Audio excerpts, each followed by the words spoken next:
మహారాష్ట్రలో అధికార దుర్వినియోగం ఆరోపణలతో బదిలీ వేటుపడిన ట్రైనీ ఐఏఎస్కు సంబంధించి అనేక కొత్త విషయాలు వెలుగులోకి వచ్చాయి. ఐఏఎస్ పరీక్ష గట్టెక్కేందుకు ఆమె పలు నకిలీ పత్రాలు సమర్పించినట్లు ఆరోపణలు ఉన్నాయి. కోట్లాది రూపాయల ఆస్తులు కలిగిన ఆమెకు ఓబీసీ కోటా వర్తించదని, ఐఏఎస్గా ఆమె నియామకంపై సమగ్ర విచారణ జరపాలని డిమాండ్లు వినిపిస్తున్నాయి.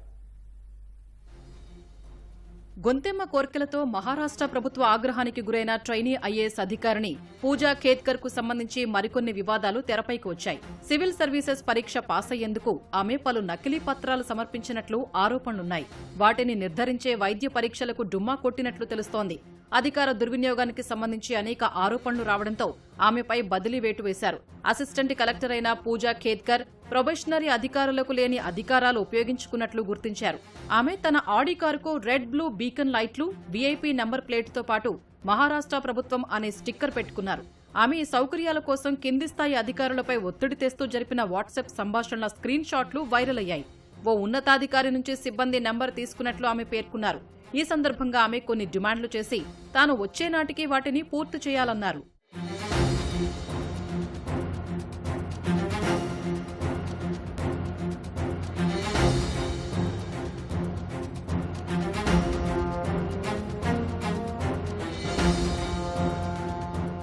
అంతేకాకుండా అదనపు కలెక్టర్ అజయ్ మోరే లేని సమయంలో ఎలాంటి అనుమతి లేకుండా ఆయన గదిలో తన నేమ్ ప్లేట్ పెట్టుకుని పూజా ఖేద్కర్ తన ఛాంబర్గా వినియోగించుకున్నట్లు ఆరోపణలున్నాయి. అదనపు కలెక్టర్ మోరే అనుమతి లేకుండా ఆయన కార్యాలయంలో ఫర్నిచర్ తొలగించడంతో పాటు అధీకృతం కాని సదుపాయాలు కల్పించాలని ఉన్నతాధికారుల్ని కోరారు.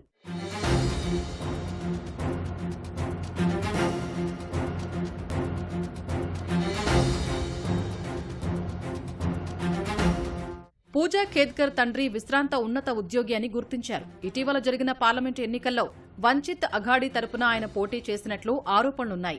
ఆయన తన కుమార్తె కోరిన వసతులు కల్పించాలని జిల్లా కలెక్టర్ కార్యాలయంపై ఒత్తిడి తేవటం కొత్త వివాదానికి దారితీసింది. ట్రైనీ ఐఏఎస్ పూజా ఖేద్కర్ నియామకంపై పూణేకు చెందిన ఆర్టీఐ కార్యకర్త విజయ్ కుంభర్ అనేక అనుమానాలు వ్యక్తం చేశారు. ఆమె తండ్రి 40 కోట్లకు పైగా ఆస్తులు ఉన్నట్లు ప్రకటించినందున నాన్ క్రిమిలేయర్ కోటా వర్తించదన్నారు. ఓబీసీ కేటగిరీలో ఆమె ఏ విధంగా ఐఏఎస్ అధికారిగా నియమితులయ్యారనే విషయమై సమగ్ర దర్యాప్తు జరిగినప్పుడే వాస్తవాలు బయటకు వస్తాయని ఆర్టీఐ కార్యకర్త విజయ్ కుంభర్ అన్నారు. एक पिटीशन फाइल हुआ था, उन्होंने उसमें खुद लिखा है कि मैं मानसिक रूप से बीमार हूँ। मानसिक रूप से बीमार व्यक्ति आईएएस हो सकते हैं ऐसे मुझे नहीं लगता। दूसरी यूपीएससी ने वहाँ कहा है कि इनको हमने 6 बार मेडिकल एग्जामिनेशन के लिए बुलाया लेकिन ये आए नहीं। तो दूसरी बात उनकी क्रिमिनल सर्टिफिकेट के, तो क्रिमिनल सर्टिफिकेट उनको मिलता है जिनकी सालाना आमदनी 8 लाख से कम हो। लेकिन उनके पिताजी ने इलेक्शन के समय एफिडेविट दिया इलेक्शन कमीशन में, उनकी 40 करोड़ की संपत्ति और पिछले साल की उनकी आमदनी 43 लाख थी।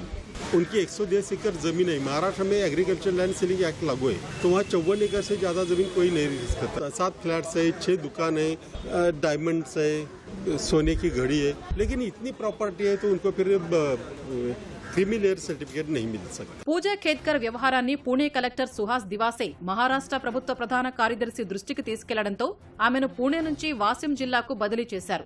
ప్రొబేషన్ కాలం పూర్తయ్యే వరకు అక్కడే సూపర్ న్యూమరరీ అసిస్టెంట్ కలెక్టర్గా ఉండాలని ఆదేశించారు. వివాదాస్పద ట్రైనీ ఐఏఎస్ పూజా ఖేద్కర్ తొలిసారి మీడియాతో మాట్లాడారు. తనకు ఈ అంశంపై మాట్లాడేందుకు ప్రభుత్వ అనుమతి లేదని, నిబంధనలు అనుమతించవన్నారు. వాసింలో కొత్త పాత్ర పోషించడం సంతోషంగానే ఉందని పూజా పేర్కొన్నారు.